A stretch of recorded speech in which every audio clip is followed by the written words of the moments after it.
Jet fans are obviously not happy with him because they want him in camp. We've seen this before too. But this language that the Jets want in this contract is something that the Jets are probably one of a couple of teams in the NFL that demand this. And I mean, can you imagine Baker Mayfield? Let's say Baker Mayfield, who is a guy who has shown in the past he's a hothead, he's a little bit of a crazy guy. And maybe that's why the Browns drafted him, because he's a very emotional player and he's that kind of person. But a guy like that, can you imagine that Baker Mayfield agreeing to this kind of contract? No. There's not a chance that would happen.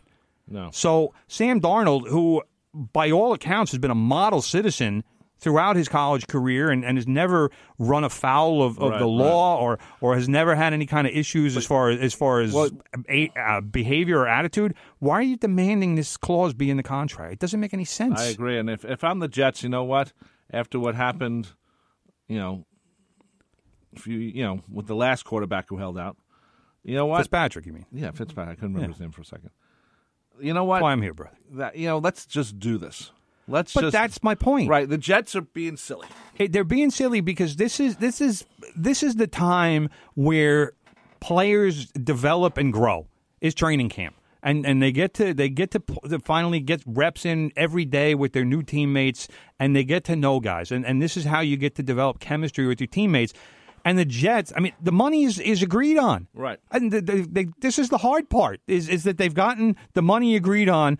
Why are you letting stupid clauses and language get in the way of a contract that should have been signed a couple of days ago, and Darnold should have been in camp? And the Jets have totally screwed up all the momentum they had from drafting this guy. And all the Jet fans were thrilled. We have a quarterback for the future. I can't wait. All the Jet fans were excited, and now they've turned it into what's wrong with Darnold and prima. They're calling him Prima Darnold now. Well, what bothers me is that if you think of you have to put this in your contract, maybe you shouldn't have drafted him. If you have to. I think the Jets want to put this in all their contracts, which I think idiotic. is who's the receiver? Who's the guy I'm thinking of? Richie Anderson or whatever? Who was the guy last year who got arrested a couple times and I forgot. But you know who I'm talking about.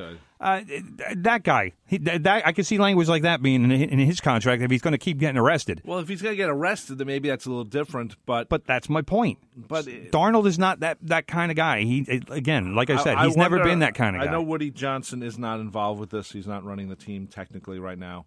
Christopher is the son who seems to be more intelligent than Woody. I'll put it out there. Well, he also seems a little more open to players, maybe screwing up a little bit as long as it's not too bad. Yeah, kind of. He's a guy who is definitely more. He also said the Jets players, could kneel if they wanted to. Yeah, he's a guy who he's willing to allow the players to express themselves and to be their own men within reason, of course. Not arrests don't qualify. No, if you're going to get arrested, then I think he'll have a problem with you. I know I would if I was him.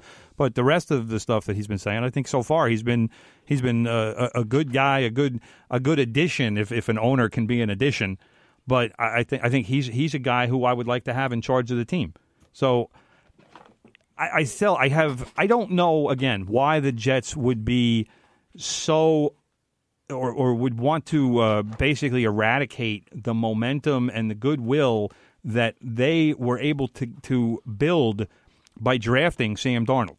And right now, and this is a franchise thing. You want people to be excited about your franchise. I'm getting emails from them. Save $40 on a season ticket package or something, or a ticket or something like that. Bonus. Yeah, I was like, think about this, brother. A few years ago, you couldn't get a jet ticket to save themselves. Yeah. True. But that's again, this is all the stuff that I'm saying is when you get when a team gets a franchise quarterback. There is nothing in football that energizes a franchise like acquiring a franchise quarterback. And the Jets got that guy in the draft. They got, as far as I'm concerned, I don't care if Baker Mayfield went first to the Browns. Sam Darnold was the best quarterback in the draft. And the Jets got him at number 3. And they got him because their general manager made a trade that not a lot of people were crazy about, gave up a lot of second-round picks to move up 3 spots in the draft. But as it turned out, that was a great move. Right. Because it allowed them to get the best quarterback in the draft. As far as I'm concerned, as far as NFL NFL combine people are concerned, because Darnold had by far the best grade out of all the quarterbacks. Right. So you get the best guy there, and then you sabotage that pick and that energy by just shooting yourselves in the foot with this ridiculous negotiation. Just get the contract done. Right. Just call up Darnold's people, say, yeah, look, you know what? We're going to take that out. Just, regular standard clause, no, not for the fines, but the other stuff is going to apply that if he gets suspended, well, fine. The player doesn't get paid when he's suspended anyway. Right. So, but lose the other stuff. Anyway, a couple of things. The email I was talking about, brother, is 40% off select games. 40%? Yeah. 40%. That's big. That's a big number. Off select games. But it also includes, of course, why does the NFL even have exhibition games at full price? That is a crime. It is a crime. Anyway, because they have a captive audience. The people have to buy those tickets if they want to have season tickets. Yeah, well, in New York anyway. Not every market is like that, but around here, make it so make it a $20 game so people they should. They should get people like us who don't go to a lot of games because of the cost, or other people like us. You know what? Here's what people do. A lot of season ticket holders, they will take those tickets to the exhibition games and they will donate them. Right, and then they take off the write-off on their taxes. And I don't even know what the charities do with those tickets, because you can't sell those for full price. You can't. You maybe include it as part of it. Brother, I just have to read this quickly. Don't forget about the Stage Door, Fridays at 11 a.m. Love that show. Step inside the door for show tunes, movie soundtracks, and scores, as well as TV theme songs. Hosted by Sam Bruni every Friday at 11 a.m., the Stage Door right here on WHPC. We still have those Duck tickets. August 12th against the York Revolution, 516-572-7440. Couple of things, brother. The Mets. The Mets. Trade deadline is 2 days away, brother. And what actually, they do? No, a day away. Tomorrow. Yeah. Tomorrow at 4 o'clock. Yeah, so what do they do? You trade a guy who, I liked him, Cabrera. Asdrubal. I think he's the only guy in the Major Leagues named Asdrubal. But they traded him to the Phillies. They traded within the own. Don't have a problem division. with it. Don't have a problem with it. You know why? I don't know. Are the Mets competing with the Phillies this year? Mets aren't competing with anyone. That's my point. Who cares? In division, Cabrera's a free agent after this season anyway. He's not going to be a Philly long term. No. Do your thing. Do your thing, Asdrubal. Well, he's going to come back? No, he might. Who knows? I don't think he will, because I don't think he likes how the Mets are run. But he could come back. It's a possibility. Why not? If the Mets offer him more money than anybody else, then why wouldn't he come back? That's true. I mean, he knows how the organization is run. Again, I don't think he likes how the organization is run. But the Mets got a prospect back from the Phillies, a right-handed pitcher by the name of Franklin Kilome. I'm probably butchering the name. Here's how bad the Mets system is, brother. How bad? This Kilome guy was the number 10 prospect in the Phillies system. And the Phillies have a pretty good system. He was number 10 for the Phillies. Right after the trade, he's the number 5 prospect for the Mets. That's how bad the Mets system is. All right? The Mets basically, before this guy showed up, have 4 prospects. And that's it. And the majority of those guys are in the low minors. I'm not counting Tebow in this, because he's still not a prospect. And he broke his hand, so he's done for the year. Yeah, he is. And that actually works for him, because he's going to do football anyway. So, well, the Mets might trade Jose Bautista before the deadline. They might trade Devin Mesoraco before the deadline. Those are 2 guys who, again, they don't have contracts after this season, and I mean, I don't think the Mets aren't going to get anything for them. They'll get low-level minor league prospects, and those guys typically don't pan out. Right. So it's basically you're throwing a penny in the wishing well. All right, Zach Wheeler, on the other hand, I said this last week. I wouldn't have minded for the Yankees to make an offer for Zach. Zach is pitching lights out lately. He really is, but the offers coming into the Mets are for injured Zach Wheeler. Right. As opposed to the guy who has been pitching his butt off for the last 2 months. Well, what's to say about the Mets, where you actually have some good pitching with the Mets? Yeah, but they're not going to trade any of it. And there's no reason to. No, but there is a reason to. Well, the reason is to bring in an influx of good minor league talent. If you traded Jacob deGrom, you would get back at least 2 guys from that trade that would be in the top 3 Mets prospects. At least. So that's what you do, is you're planning for the future. I mean, it's great that the Mets are going to have DeGrom, Syndergaard, Matz, and maybe Wheeler next year, and probably, I guess, for another 2 years.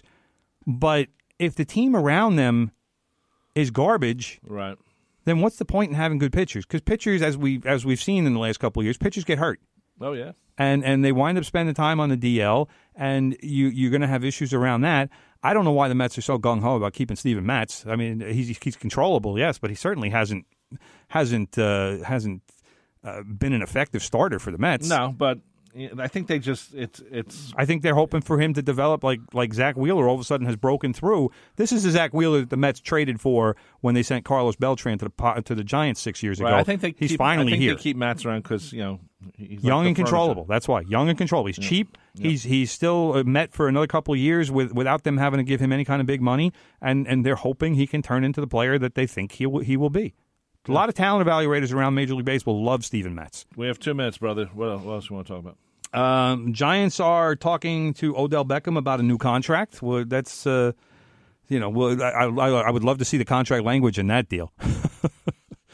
But keep an eye on that. That's certainly not anything that's going to happen quickly. But at least they're getting it out of the way. It's going to define the Giants franchise going forward. Is what can they do with Odell? And I saw the record. I don't remember the numbers exactly, but the Giants with Odell Beckham are a very good team record-wise, and they are a very poor team without him record-wise. So obviously, he's a very important part of that franchise.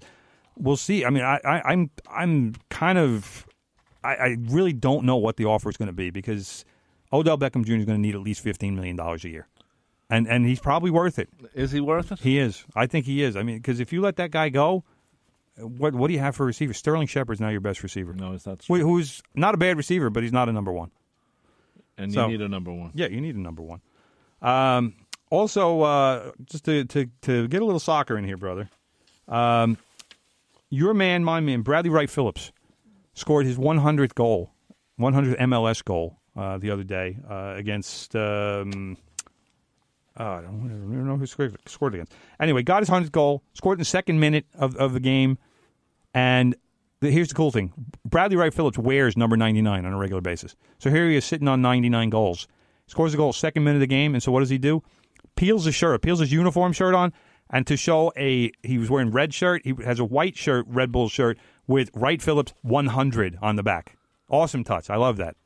So... congratulations to Bradley Wright Phillips for becoming the fastest MLS player to score 100 goals in his career. And also your boy, the fat man, Wayne Rooney, he got his first goal for DC United the other day. That's something to remember. Anyway, brother, it's time for the Big Ed extravaganza. We love Big Ed because Big Ed's Big Ed. You got a haircut. I didn't get a Big Ed haircut, though. He told the barber, Big Ed, he said, "Give me a haircut like my brother." I've been waiting. You know how many decades I've been waiting for him to say that? I've ever seen his hair. I'm telling you. That's not true. Yes. No. Doesn't I've never seen you with hair this short. Big Ed is not one for empty compliments, but tell me how he looks, Big Ed. He looks good. Thank you. Yeah. See that? Next I've known time. you for over 30 years. You've never had hair this short. Exactly. I'll try for the Big Ed haircut next time. Yeah. There you go. I think we share the same barbershop. So anyway, that just about does it for From the Press Box extravaganza. I am Rob Leonard. That is Tim Leonard.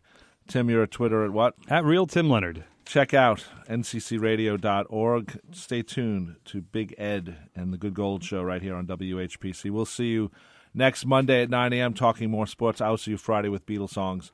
Take care.